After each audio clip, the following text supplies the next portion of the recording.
ವಾಸವಿ ಜಯಂತಿ ಹಬ್ಬದ ದಿನ ನಾವು ಪ್ರತಿ ವರ್ಷವೂ ಗೋಪೂಜೆಯನ್ನು ಮಾಡ್ತೇವೆ. ಹಾಗೆಯೇ ಈ ವರ್ಷನೂ ಕೂಡ ನಾವು ಗೋಪೂಜೆಯನ್ನು ಮಾಡ್ತಾ ಇದ್ದೇವೆ. ಅದು ಲಕ್ಷ್ಮೀ ಸಮಾನ.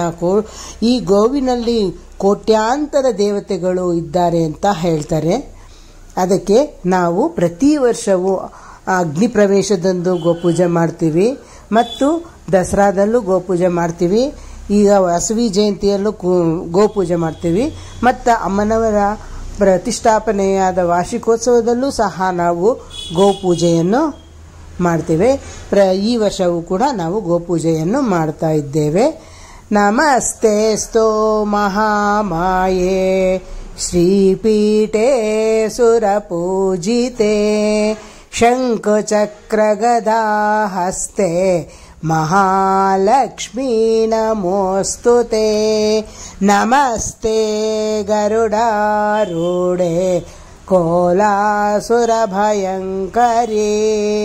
ಸರ್ವಪಾಪಹರೆ ದೇವಿ ಮಹಾಲಕ್ಷ್ಮೀ ನಮೋಸ್ತುತೆ.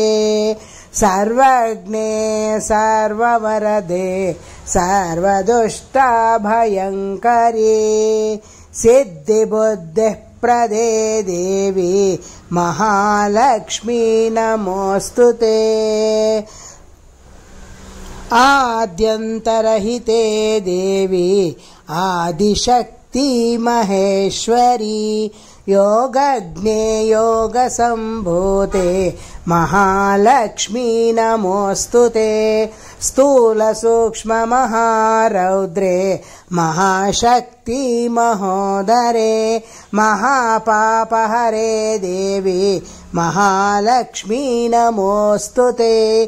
ಪದ್ಮಾಸನಸ್ಥಿತೆ ದೇವಿ ಪರಬ್ರಹ್ಮಸ್ವರೂಪಿಣಿ ಪರಮೇಶ್ವರಿ ಜಗನ್ಮಾತಾ ಮಹಾಲಕ್ಷ್ಮೀ ನಮೋಸ್ತುತೆ.